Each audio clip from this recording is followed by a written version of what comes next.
Good evening and welcome back to Sports Talk ATL. I am Chase Earl, joined by Alex Lord. The Falcons with a convincing win over the Panthers in Week 6. It wasn't necessarily easy, especially in the first half. The defense was getting gashed a little all game, really, by Chuba Hubbard.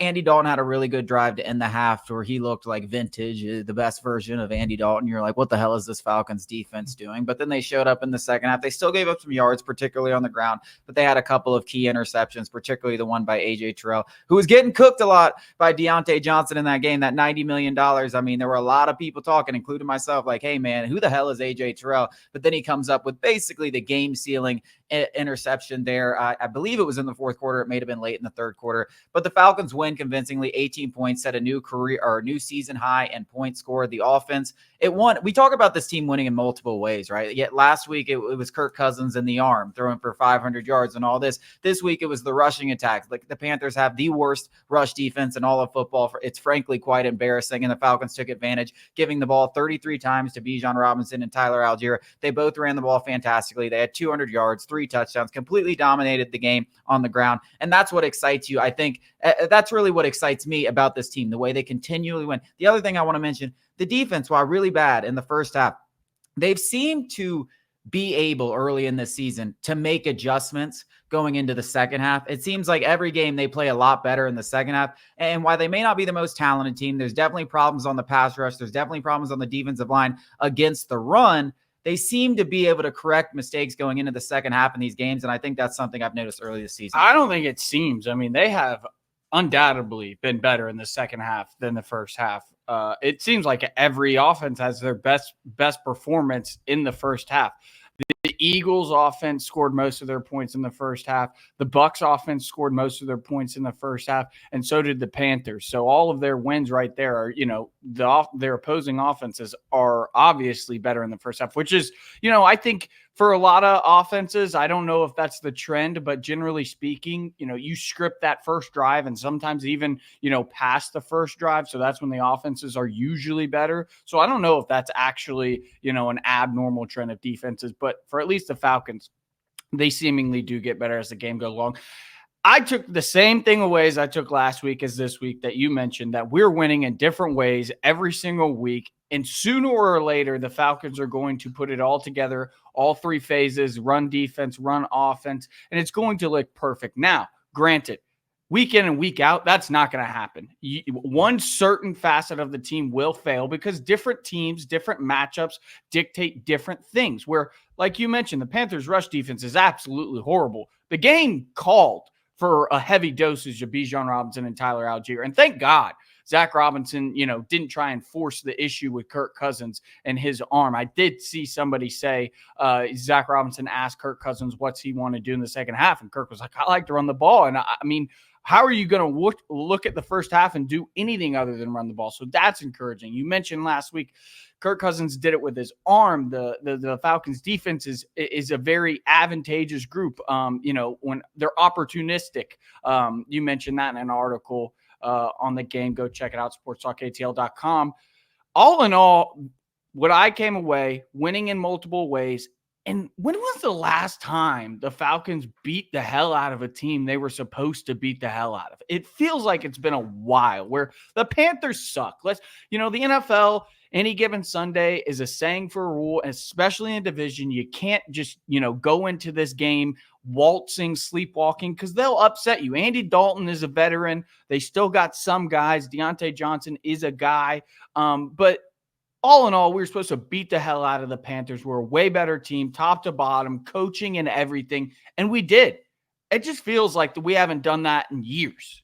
Yeah, I mean, the Panthers are a bad football team, but they've been playing a lot better with Andy Dalton under center. They have a win with Andy Dalton under center. They went out and they gave the Bengals all that they could handle with Andy Dalton under center, and then they had a game where they got blown out by the Bears. But yeah, the Falcons went out there and did what they were supposed to do against a bad team, and they went out and whooped some butt, and they did it, and they did it the way that it was supposed to be done. They did it on the ground. They went and attacked their weakness. They have a strength. They can run the football, and they went and attacked the Panthers' weakness, and they really beat them to death. I mean, Tyler Algier was rumbling and bumbling and stumbling. I mean, like we said, I don't know why that guy's not getting split carries with Bijan Robinson. We're starting to see it, and that's the way it should be. And there's nothing wrong with that. Listen, we'd all love Bijan Robinson to go out there and average 150 yards on the ground. The fact is, together, they can do that. Together, they can go out there and give you 150 yards rushing every single game. It doesn't matter the opponent. And those guys need to be splitting carries. They're a perfect complement to each other. And it's nothing against Bijan Robinson. Well, it's a testament to Tyler Algier being a stud. The guy is a top 20 running back in this league. Why is it not a both thing? We don't have to have an either or thing. Like, it's not like Tyler Algier or Bijan Robinson. Like,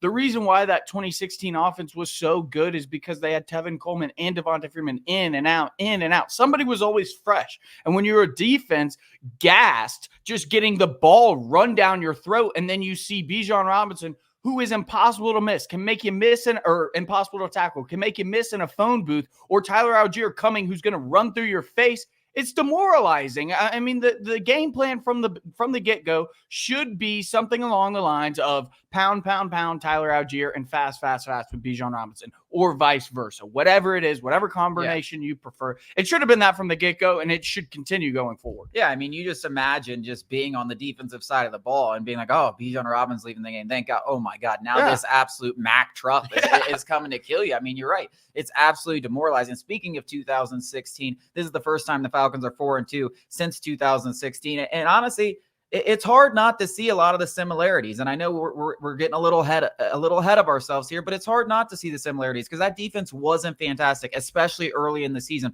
But they got better as the year. They were very opportunistic. They made big stops. They created turnovers. And that's what you're kind of seeing early on. And if this defense can continue to prove, maybe they can play at the level that 2016 defense was playing at the end of the year and into the playoffs. You got a veteran in Kirk Cousins. You got a boatload of weapons. You're able to run the ball. You're able to pass the ball. The offense is clearly improving. I mean, 36 points last week, 38 points this week. There's a lot of similarities. I mean, it's hard not to notice them. And if you're a Falcons fan, you're sitting here after 6 weeks. I don't know if you really could have predicted a better 6 weeks. I mean, they're 4-2. They're 3-0 in the division.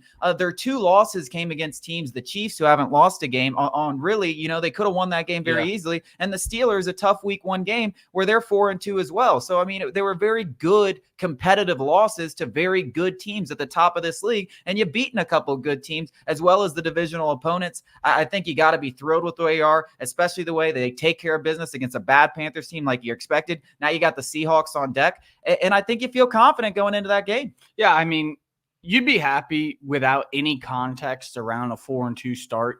Just telling you were 4-2 as a Falcons fan, you'd be like, all right, we're happy. It doesn't matter who we've beaten or how we've beaten them.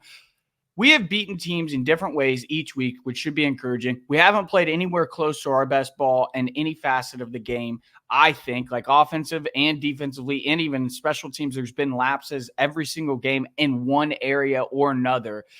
And you're a perfect 3-0, and you're a perfect 4-0 in the conference, where some fans don't really realize how important that can be down the stretch, where tiebreakers are decided by conference, division, wild card seeding is decided by conference, and things like that. So this Seahawks game, another NFC game, is super important, not only for future seeding potentially. Hopefully it doesn't matter. Hopefully the Falcons are just, 11, 12-win team, win the NFC South, maybe have that one single bye that is in each conference. But going down the stretch, that's very unlikely. And these games being 4-0 in the NFC already is so big, so big. Yeah.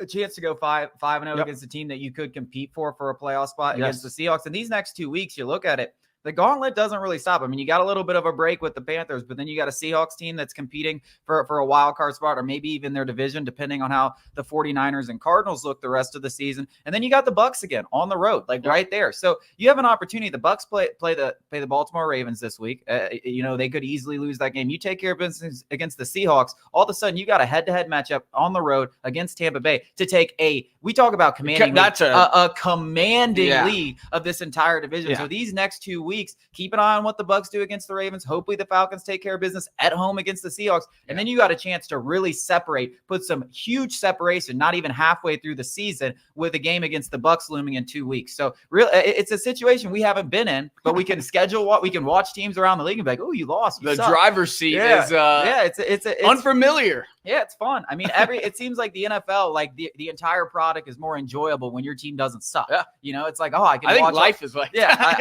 I can watch all these games and be like, but we're gonna get into the college football slate. Another crazy weekend of college football to discuss.